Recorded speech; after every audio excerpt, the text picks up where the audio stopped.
Hello, welcome to simplified science and मैं हूँ दिव्या। तो आज की वीडियो का टॉपिक है मेंडल्स मोनोहाइब्रिड क्रॉस।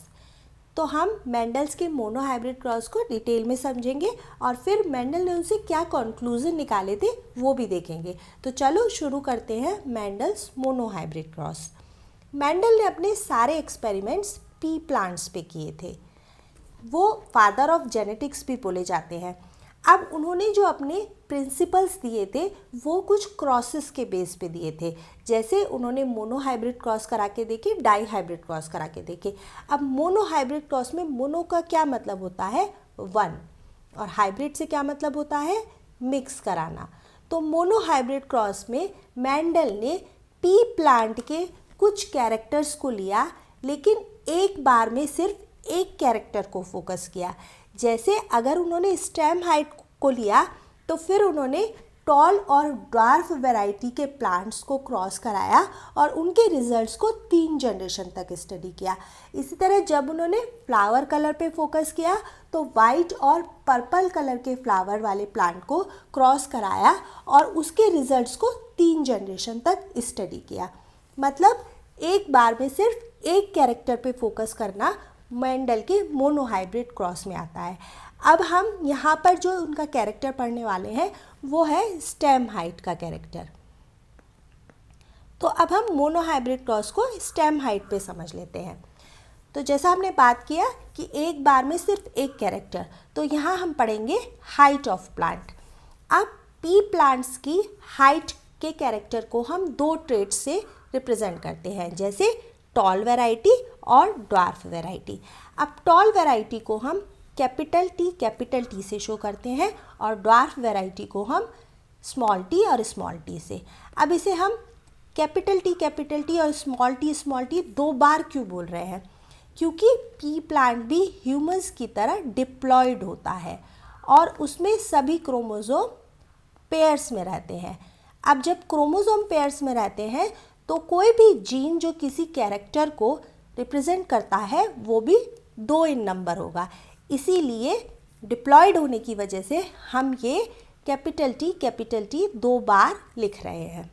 तो ये बात हो गई कि मेंडल के मोनोहाइब्रिड क्रॉस में height of plant T capital से डिनोट होती है और ये वैरायटी होती है डोमिनेंट, मतलब टॉलनेस का जो कैरेक्टर है वो डोमिनेंट है। और इसी कैरेक्टर में जो ड्वार्फनेस का ट्रेट है वो रेसेसिव ट्रेट है। अब डोमिनेंट और रेसेसिव से क्या मतलब है? जो डोमिनेंट ट्रेट होता है वो रेसेसिव ट्रेट को मास्क कर लेता है, मतलब उसको एक्सप्रेस नहीं होने देता, और जो रेसेसिव होता है वो उससे दब जाता है। जैसे क्लास में भी कई बच्चे होते हैं बहुत डोमिनेंट होते हैं, वो आपकी सुनते ही नहीं है।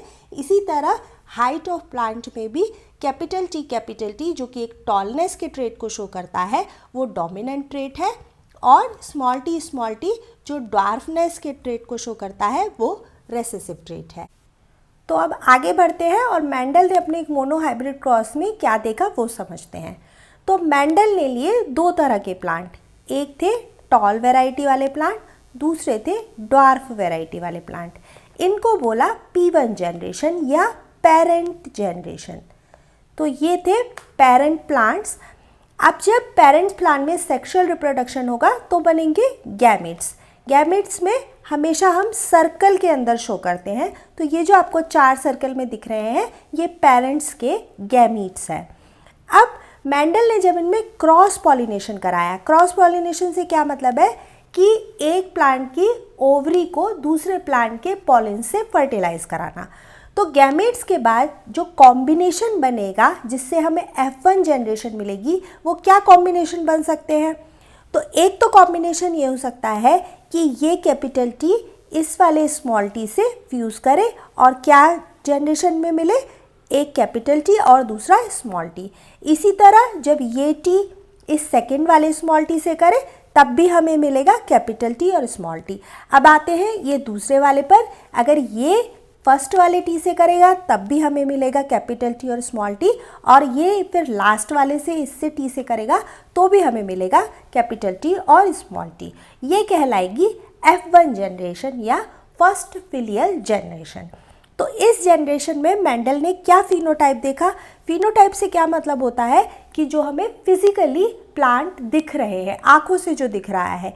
तो फिनोटाइप में मेंडल को सारे टॉल प्लांट्स दिख रहे थे। अब मेंडल इससे सरप्राइज हो गए, क्यों?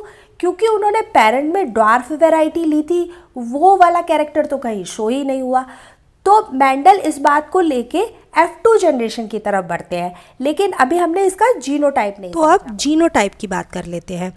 तो जीनोटाइप का क्या मतलब है कि प्लांट्स का जेनेटिक कॉम्पोजिशन कैसा है। तो यहाँ अगर हम F1 जनरेशन की बात करें तो यहाँ सारे प्लांट हेटेरोजाइगस टॉल है। तो जीनोटाइप से मतलब होता है जेनेटिक कॉम्पोजिशन, और जेनेटिक कॉम्पोजिशन से मतलब है कि उनके पास जो दोनों जीन प्रेजेंट है हाइट के कैरेक्टर के, वो किस ट्रेट को कोड कर रहे हैं, टॉलनेस के ट्रेट को या फिर ड्वार्फनेस के ट्रेट को। अब ये हेटेरोजाइगस से क्या मतलब है? तो हेटेरोजाइगस का मतलब है कि इस प्लांट के पास जो ये F1 जनरेशन के प्लांट्स थे, इनका जो जेनेटिक कॉम्पोजिशन है वो हाइट के कैरेक्टर के दोनों डिफरेंट ट्रेट को कोड कर रहा है। अब जैसे हमने यहाँ पर दो पेरेंट्स लिए थे, एक टॉलनेस के ट्रेट को दिखा रहा था, दूसरा ड्वार्फनेस के ट्रेट को, लेकिन इनका अगर जेनेटिक कॉम्पोजिशन की बात की जाए तो इसके दोनों ट्रेट जो थे वो जिस जीन से कोड हो रहे थे वो दोनों टॉलनेस के ट्रेट को कोड कर रहे थे। ऐसे ही अगर यहाँ डार्कनेस की बात की जाए तो इस पर भी दोनों जीन सेम थे और वो किसको कोड कर रहे थे? डार्कनेस के कैरेक्टर को। तो ये दोनों होमोजाइगस हो गए, मतलब इनके पास जो दोनों जीन है वो सेम ट्रेट को कोड कर रहे हैं। लेकिन हेटेरोजाइगस से क्या मतलब है? एक जीन एक ट्रेट को कोड कर रहा है और दूसरा जीन जो प्रेजेंट है पेयर में वो दूसरे ट्रेट को कोड कर रहा है। तो ऐसी कंडीशन को बोलते हैं हेटेरोजाइगस, और जहाँ दोनों जीन सेम ट्रेट को कोड करते हैं वहाँ उसको बोलते हैं होमोजाइगस। तो यहाँ पर जितने भी प्लांट्स F1 जनरेशन में मिले वो हेटेरोजाइगस टॉल थे। कैसे? उनके जीनोटाइप में।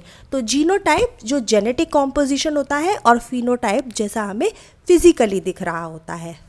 तो मेंडल को जो F1 जनरेशन में प्लांट मिले वो सारे हेटेरोजाइगस टॉल थे। क्यों टॉल थे? क्योंकि इस डोमिनेंट ट्रेट ने इस रेसेसिव ट्रेट को मास्क कर लिया, इसको दबा दिया, इस बेचारे को एक्सप्रेस ही नहीं होने दिया। तो सारे प्लांट फिर उन्हें टॉल वैरायटी वाले मिले।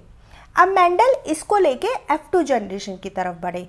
तो फिर उन्होंने क्या किया? अब F2 जनरेशन में ये जो कैपिटल टी और स्मॉल टी वाले F1 जनरेशन में प्लांट मिले थे ये बन गए पेरेंट प्लांट। तो ये थी F1 जनरेशन, और ये फिर मेंडल ने अगेन इसमें सेल्फ पॉलिनेशन करवाया। पिछली बार मेंडल ने यहाँ पर क्रॉस पॉलिनेट कराया था, लेकिन यहाँ पर इन्होंने सेल्फ पॉलिनेट होने दिया। तो अब इसमें भी होगा सेक्सुअल रिप्रोडक्शन और इससे भी मिलेंगे गैमीट्स, और फिर उनके फ्यूजन से हमें क्या मिलेगा?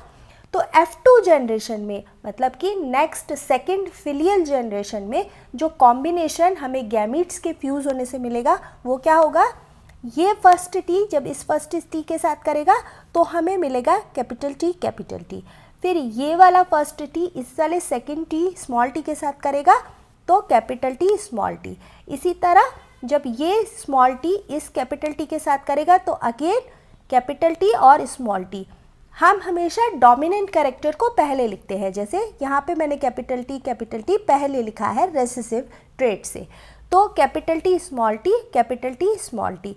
अब ये वाला टी जब इस स्मॉल टी के साथ करेगा तो हमें जो फोर्थ वाला फ्यूज़ होके मिलेगा वो स्मॉल टी और स्मॉल टी होगा। तो फ्यूज़न के बाद जो हमें F2 जनरेशन मिली उसमें मेंडल को रेशो में प्लांट्स मिले। तो किस रेशो में प्लांट मिले? अगर हम आउट ऑफ 4 की बात करें तो 3 उसमें फिनोटाइप की बात कर रही हूँ मैं, तो 3 उसमें टॉल प्लांट थे और 1 उसमें ड्वार्फ प्लांट था। अब अगर इसके जीनोटाइप की बात करें तो इसमें जीनोटाइप क्या मिला था? आउट ऑफ 4 प्लांट 1:2:1 का जीनोटाइप मिला था, जिसमें 1 प्लांट होमोजाइगस टॉल था, 2 प्लांट हेटेरोजाइगस टॉल थे और 1 प्लांट अगेन होमोजाइगस ड्वार्फ था। अब इस वाली जनरेशन में ड्वार्फ कैरेक्टर शो हुआ, जो पिछली जनरेशन में मतलब F1 जनरेशन में मास्क हो गया था।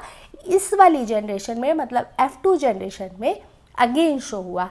तो इस रेशो में जब मेंडल को प्लांट मिले तो मेंडल ने ये बोला कि डोमिनेंट ट्रेट जो होता है एक कैरेक्टर का वो रेसेसिव ट्रेट को मास्क कर देता है। अब इसको हम एक और तरीके से क्रॉस को शो कर सकते हैं जिसे हम प्यूनेट स्क्वायर भी बोलते हैं। तो प्यूनेट स्क्वायर में क्या होता है, एक स्क्वायर हम इस तरह से बनाते हैं और उसमें दोनों तरफ ये गैमीट्स लिखते हैं जैसे आपको यहाँ दिख रहा होगा। तो एक तरफ मेल और दूसरी तरफ फीमेल, ये जरूरी नहीं है किसी भी तरफ हम मेल और किसी भी तरफ फीमेल लिख सकते हैं। तो यहाँ अगेन जैसे हमने F1 जनरेशन के पेरेंट लिए थे कैपिटल T स्मॉल t लिया। अब इसमें क्या होता है कि फर्स्ट टी को फर्स्ट टी के साथ कराते हैं और यहाँ पर फर्स्ट स्क्वायर में लिखते हैं, फिर इस फर्स्ट टी को सेकंड टी के साथ कराते हैं और ये दूसरे स्क्वायर में लिखते हैं। अब लास्ट में फिर इस वाले टी पर आते हैं, फिर इसको फर्स्ट टी के साथ कराते हैं। तो डोमिनेंट कैरेक्टर को पहले लिखते हैं और रेसेसिव को बाद में लिखते हैं जैसा मैंने पहले भी बोला। फिर लास्ट में ये वाला टी इस वाले टी के साथ फ्यूज़ कराते हैं तो लास्ट वाले स्क्वायर में लिखा जाता है और उसका फिनोटाइप हम उसी के नीचे लिखते हैं। मेंडल को F2 जनरेशन में हम पहले भी देख चुके हैं, फिनोटिपिक रेशो मिला था 3:1 और जीनोटिपिक रेशो मिला था 1:2:1 का। तो ये था प्यूनेट स्क्वायर जो बहुत ईजी होता है आपको बनाने में भी। एक तरफ फीमेल गैमेट दूसरी तरफ मेल गैमेट्स, कुछ भी कहीं भी लिख सकते हैं, कोई रूल नहीं है। फिर फर्स्ट वाले को फर्स्ट वाले के साथ फ्यूज़ कराना, इसी तरह चारों स्क्वायर में फ्यूज़न के बाद हम ऑफस्प्रिंग्स को लिखते हैं, उनका फिनोटाइप नीचे लिखा जाता है और जीनोटिपिक रेशो और फिनोटिपिक रेशो को स्क्वायर के नीचे शो करते हैं। तो ये हो गया प्यूनेट स्क्वायर। अब मेंडल ने अपने इस मोनोहाइब्रिड क्रॉस से क्या कंक्लूजन दिए हम वो देखते हैं। तो मेंडल ने अपने मोनोहाइब्रिड क्रॉस से 3 कंक्लूजन्स निकाले जिन्हें हम उनके लॉ ऑफ इनहेरिटेंस के फॉर्म में भी जानते हैं। तो फर्स्ट जो उन्होंने कंक्लूजन दिया वो था प्रिंसिपल ऑफ पेयर्ड फैक्टर्स। तो इसमें मेंडल ने क्या बोला कि कोई भी कैरेक्टर किसी ऑर्गेनिज्म में 2 फैक्टर्स से कंट्रोल होता है। अब मेंडल के टाइम पे जीन वर्ड नहीं था इसलिए उन्होंने फैक्टर वर्ड यूज़ किया। तो इस बात से क्या मतलब है, तो जैसा हमने हाइट का कैरेक्टर स्टडी किया तो उसकी हमने 2 फॉर्म देखी थी, कैपिटल T और स्मॉल t। तो ये दोनों फॉर्म किसी भी ऑर्गेनिज्म में उनके होमोलोगस क्रोमोसोम में रहती हैं, या तो वो सेम फॉर्म को डिनोट कर सकती हैं या फिर डिफरेंट फॉर्म को। जैसे हाइट के कैरेक्टर में टॉलनेस का ट्रेट भी होता है और डॉर्फनेस का ट्रेट भी होता है।